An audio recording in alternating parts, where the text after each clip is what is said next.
It's about time we move on to another feature of World Blender, that is the landscape processors. We're gonna get into the other types of processors later on, but for now let's focus on the landscape processors, specifically the warp texture coordinate processor. So what this node does is that it warps the internal texture coordinate of the landscape. So let's have a look at this gradient displacement. Internally, it generates a gradient texture and use that texture to displace the landscape. And in order to generate the gradient texture, it needs an internal texture coordinate. And this node will distort the internal texture coordinate, causing the texture to be distorted as well. So you see, here we can increase or decrease the size of the distortion, as well as the amount of details. And we can also increase the strength of the distortion. So you see, this is a very simple gradient displacement. And thanks to this node, we turn a simple gradient into something much more interesting. So let me increase the details. There we go. And we can increase the steepness a little bit. So you see, this is a lot more natural looking. And this warp texture coordinate works for pretty much every single displacement in here. So let's have a look at this as well. And I'm gonna create a curve real quick. All right, let's have something like that.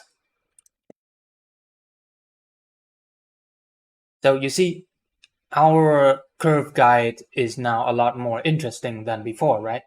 This is without the warping. It's boring and it looks artificial. It's unnatural.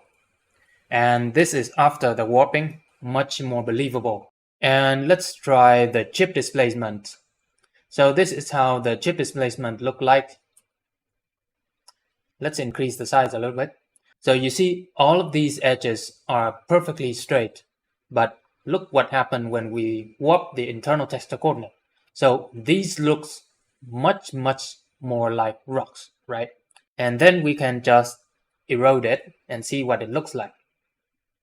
So you see, we have very natural looking rock going on here. So this warp texture coordinate will work with pretty much every single displacement node that comes after it. So let me just set another one. So it will work with all the displacements that comes after it.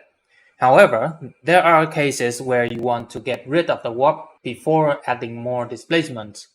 In that case, you can use this clear warp node right here to get rid of the warping and reset the texture coordinate. After this, you can just add more displacement nodes and they will work normally. So you see, there is no more warping whatsoever.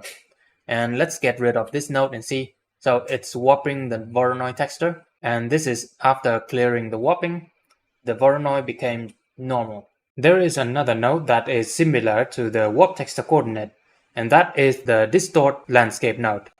Now this node does not warp the texture coordinate of the landscape. Instead, it will distort the height map of the landscape. After this node, the landscape has a height map, and this node will distort that particular height map and then update the landscape mesh based on the new height map. And then afterward, we can just displace the landscape normally without the worry of having the textures distorted.